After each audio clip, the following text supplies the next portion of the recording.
ಸುಹಾಸ್ ಹತ್ಯೆ ಆಯ್ತಲ್ಲ, ಇನ್ನು ಇದೇ ವಿಚಾರಕ್ಕೆ ಸಂಬಂಧಪಟ್ಟಂತೆ ಮಂಗಳೂರಿಗೆ ಭೇಟಿಯನ್ನ ಕೊಟ್ಟಿದ್ದಾರೆ ಗೃಹ ಸಚಿವ ಡಾಕ್ಟರ್ ಜಿ ಪರಮೇಶ್ವರ್ ಅವರು. ಸುಹಾಸ್ ಹತ್ಯೆ ಕೇಸ್ನ ಬಗ್ಗೆ ಮಾಹಿತಿಯನ್ನ ಕಲೆ ಹಾಕ್ತಾ ಇದ್ದಾರೆ ಪರಮೇಶ್ವರ್ ಅವರು. ಕೆಲವೇ ಕ್ಷಣಗಳಲ್ಲಿ ಪೊಲೀಸ್ ಅಧಿಕಾರಿಗಳೊಂದಿಗೂ ಕೂಡ ಮೀಟಿಂಗ್ ಅನ್ನ ನಡೆಸಲಿಕ್ಕಿದ್ದಾರೆ. ನಗರದಲ್ಲಿ ಕಾನೂನು ಸುವ್ಯವಸ್ಥೆಯನ್ನ ಕಾಪಾಡೋದಕ್ಕೆ ಸೂಚನೆಯನ್ನ ನೀಡಲಿಕ್ಕಿದ್ದಾರೆ. ಸುಹಾಸ್ ಮನೆಗೆ ತೆರಳಿ ಕುಟುಂಬಕ್ಕೆ ಸಾಂತ್ವನವನ್ನ ಕೂಡ ಹೇಳುವ ಸಾಧ್ಯತೆ ಇದೆ. ದಕ್ಷಿಣ ಕನ್ನಡ ಜಿಲ್ಲೆಯಲ್ಲಿ ಅಶಾಂತಿಯ ವಾತಾವರಣ ಸೃಷ್ಟಿಯಾಗಿದೆ. ಈ ಹಿನ್ನೆಲೆಯಲ್ಲಿ ಪರಿಸ್ಥಿತಿಯ ಅವಲೋಕನ ಮತ್ತು ಪೊಲೀಸ್ ಇಲಾಖೆಯ ಹಿರಿಯ ಅಧಿಕಾರಿಗಳೊಂದಿಗೆ ಸಮಾಲೋಚನೆಯನ್ನ ನಡೆಸಲಿದ್ದಾರೆ.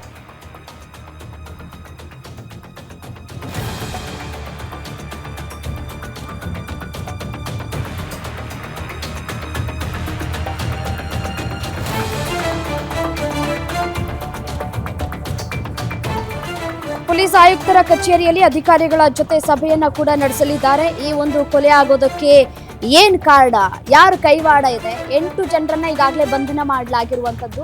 2 ವಿರುದ್ಧ ಕೇಸ್ ಕೂಡ ದಾಖಲಾಗಿದೆ. ಅವರ ಹಿನ್ನೆಲೆ ಏನು, ಯಾಕಾಗಿ ನೀವು ಅವರನ್ನ ಬಂಧಿಸಿದ್ದೀರಿ, ಮತ್ತೆ ಕೇಸ್ ಎಲ್ಲಿ ತನಕ ಬಂದಿದೆ, ತನಿಖೆ ಯಾವ ರೀತಿಯಾಗಿ ಸಾಗ್ತಾ ಇದೆ, ಮಂಗಳೂರಿನಲ್ಲಿ ಪರಿಸ್ಥಿತಿಯನ್ನ ಯಾವ ರೀತಿಯಾಗಿ ತಿಳಿಗೊಳಿಸಬೇಕು, ಮೊದಲೇ ಸೂಕ್ಷ್ಮ ಪ್ರದೇಶ, ಯಾವ ರೀತಿಯಾದಂತಹ ಕಟ್ಟೆಚ್ಚರಿಕೆಯನ್ನ ನೀವು ವಹಿಸಿದ್ದೀರಿ, ಇದೆಲ್ಲವನ್ನ ಕೂಡ ಪೊಲೀಸ್ ಇಲಾಖೆಯ ಜೊತೆ ಮಾತುಕತೆಯನ್ನ ಕೂಡ ನಡೆಸಲಿಕ್ಕಿದ್ದಾರೆ.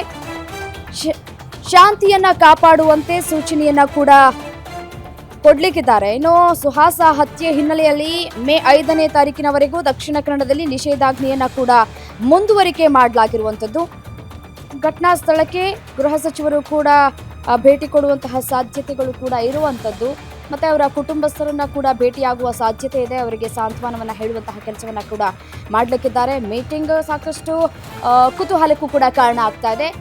ಏನ್ ಹೇಳ್ತಾರೆ ಗೃಹ ಸಚಿವರು ಅಂತ ಹೇಳಿ. ಕಾನೂನು ಸುವ್ಯವಸ್ಥೆಯನ್ನ ಕಾಪಾಡ್ಕೊಳ್ಬೇಕು. ಈಗಾಗಲೇ ಒಂದಷ್ಟು ಗಂಭೀರ ಆರೋಪಗಳು ಕೂಡ ಕೇಳಿ ಬರ್ತಾ ಇದೆ. ಕಾನೂನು ಸುವ್ಯವಸ್ಥೆ ಹದಗೆಟ್ಟಿದೆ, ಸೊ ಹಾಗಾಗಿ ಹಿಂದೂಗಳನ್ನೇ ಟಾರ್ಗೆಟ್ ಮಾಡ್ತಾ ಇದ್ದಾರೆ, ಮುಸ್ಲಿಮರೇ ಹಿಂದೂಗಳನ್ನ ಟಾರ್ಗೆಟ್ ಮಾಡ್ತಾ ಇದ್ದಾರೆ ಅಂತ ಹೇಳಿ ಒಂದಷ್ಟು ಗಂಭೀರ ಆರೋಪವನ್ನ ಬಿಜೆಪಿ ಸರ್ಕಾರ ಮಾಡ್ತಾ ಇರುವಂತದ್ದು. ಸೊ ಹಾಗಾಗಿ ಕಾನೂನು ಸುವ್ಯವಸ್ಥೆಯನ್ನ ಕಾಪಾಡಿಕೊಳ್ಳುವಂತೆ ಸೂಚನೆಯನ್ನ ಕೂಡ ಕೊಡ್ಲಿಕ್ಕಿದ್ದಾರೆ ಗೃಹ ಸಚಿವರು.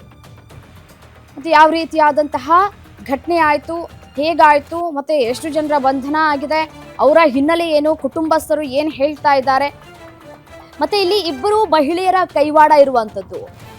ಅವರು ಈ ಒಂದು ಕೊಲೆ ಮಾಡಿ ಎಸ್ಕೇಪ್ ಆಗುವಂತಹ ಸಂದರ್ಭದಲ್ಲಿ ಬುರ್ಕಾ ಹಾಕೊಂಡು 2 ಯುವತಿಯರು ಬಂದಿರ್ತಾರೆ. ಅವರು ಹೋಗೋದಕ್ಕೆ ಸಪೋರ್ಟ್ ಕೂಡ ಮಾಡಿದ್ದಾರೆ. ಆ ಯುವತಿಯರ ಹಿನ್ನೆಲೆ ಏನು, ಯಾರು ಆ ಯುವತಿಯರು, ಸ್ಥಳದಲ್ಲಿ ಎಷ್ಟು ಜನ ಇದ್ರು, ಸದ್ಯಕ್ಕೆ ಏನೆಲ್ಲ ವಶಕ್ಕೆ ಪಡೆದುಕೊಂಡಿದ್ದೀರಿ, ಮತ್ತೆ ಶಾಂತಿ ಸುವ್ಯವಸ್ಥೆಯ ಕಾಪಾಡುವಂತೆ ಯಾವ ರೀತಿಯಾದಂತಹ ಕ್ರಮವನ್ನ ಕೂಡ ಕೈಗೊಳ್ತಾ ಇದ್ದೀರಿ ಅನ್ನುವಂತಹ ವಿಚಾರಕ್ಕೆ ಸಂಬಂಧಪಟ್ಟಂತೆ ಸಭೆಯನ್ನ ಕೂಡ ಕರೆಯಲಿಕ್ಕಿದ್ದಾರೆ.